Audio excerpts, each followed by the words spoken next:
Hi అండి, నమస్తే. నేను మీ Lakshmi. Welcome to Lakshmi kitchen.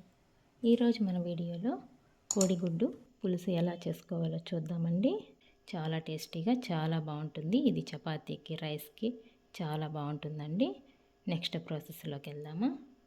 ముందుగా స్టవ్ ఆన్ చేసుకొని కడాయి పెట్టుకుందామండి. కడాయిలోకి 4 టేబుల్ స్పూన్ ఆయిల్ వేసుకుందాం. ఆయిల్ బాగా హీట్ అయిన తర్వాత 1 టేబుల్ స్పూన్ ఆవాలు వేసుకుందామండి. 1/2 టేబుల్ స్పూన్ జీరా వేసుకుందాం. ఇవి కొద్దిగా చిటపటలాడాక నెక్స్ట్ ఇందులోకి పెద్ద సైజు ఆనియన్ ఒకటి తీసుకొని సన్నగా కట్ చేసి వేసుకుంటున్నాను. ఈ ఆనియన్ అంతా కూడా ఫ్రై చేసుకుందాం. మరీ ఎక్కువ ఫ్రై అవ్వకూడదండి. చూడండి, ఇలా ఉంటే చూడండి, మీకు వీడియోలో చూపిస్తున్న విధంగా ఇలా ఫ్రై అయితే సరిపోతుంది. నెక్స్ట్ ఇందులోకి పెద్ద సైజు టమాటోలు 2 తీసుకొని చిన్న ముక్కలుగా కట్ చేసి వేసుకుందామండి. టమాటోలు అంతా కూడా సాఫ్ట్గా మెత్తగా మగ్గేంత వరకు ఫ్రై చేసుకోవాలి. నెక్స్ట్ ఇందులోకి ఒక 5-6 వెల్లుల్లి పొట్టు తీసుకొని సన్నగా కట్ చేసుకొని వేసుకుంటున్నానండి. కొద్దిగా కరివేపాకు, వెల్లుల్లి వేసుకుందాం. ఇవన్నీ కూడా ఫ్రై చేసుకుందాం. మన టేస్ట్కి తగ్గ సాల్ట్ వేసుకుందామండి. సాల్ట్ వేయడం వల్ల టమాటోలు తొందరగా మగ్గుతాయి. ఈ టమాటో అంతా కూడా ఇలా మగ్గిన తర్వాత నెక్స్ట్ ఇందులోకి 1/2 టేబుల్ స్పూన్ పసుపు, 1.5 tablespoon red chilli powder, 1 tablespoon dhania powder వేసుకొని అంతా కూడా ఫ్రై చేసుకుందామండి.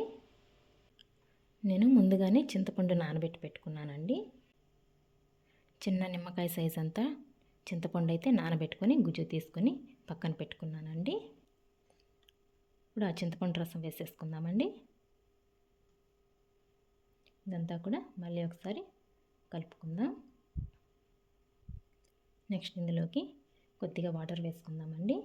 ఇప్పుడు ఒకసారి టేస్ట్ చెక్ చేసుకోవాలండి. మనకు ఉప్పు కారం ఏదైనా తక్కువైతే ఇప్పుడే యాడ్ చేసుకోవాలి. ఇలా పులుసు అంతా కూడా బాగా తెల్ల మరుగుతుంది కదా. నెక్స్ట్ ఇందులోకి నేను ముందుగానే ఒక 5 ఎగ్స్ ఉడికించి పక్కన పెట్టుకున్నానండి. అవి ఇలా సగానికి కట్ చేసి పెట్టుకున్నాను. ఇప్పుడు మనం కట్ చేసి పెట్టుకున్న ఎగ్స్ అన్నీ కూడా వేసేసుకుందామండి. ఎగ్ వేసిన తర్వాత మనం ఊరికే కలపకూడదండి. నెమ్మదిగా 2 సైడ్స్కి కూడా ఇలా తిప్పుకోవాలి. ఈ కూర అంతా కూడా బాగా దగ్గర పడేంత వరకు ఉడికించుకుందామండి.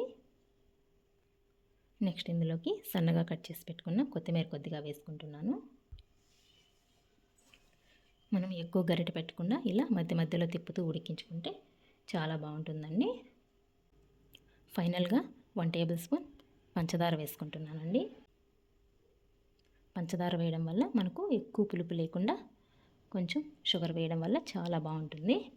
ఈ టిప్ని మీరు ఒకసారి ట్రై చేయండి. ఇప్పుడు సర్వింగ్ ప్లేట్లోకి తీసుకొని సర్వ్ చేసుకుంటే ఎంతో టేస్టీ అయిన కోడిగుడ్డు పులుసు రెడీ అయిపోయిందండి. మనం ఇలా గ్రేవీ లాగా చేసుకున్నాం కాబట్టి ఇది మనకు చపాతీకి, రైస్కి చాలా బాగుంటుంది. మీరు ఒకసారి ట్రై చేయండి. మీకు ఎలా వచ్చిందో కామెంట్ చేయండి. నా వీడియోస్ కనుక మీకు నచ్చినట్లయితే ప్లీజ్ లైక్ చేయండి. మీ ఫ్రెండ్స్ ఆర్ రిలేటివ్స్కి షేర్ చేయండి. మరిన్ని కొత్త వీడియోస్ కోసం మన ఛానల్ని సబ్స్క్రైబ్ చేసుకోండి. థ్యాంక్స్ ఫర్ వాచింగ్ అండి.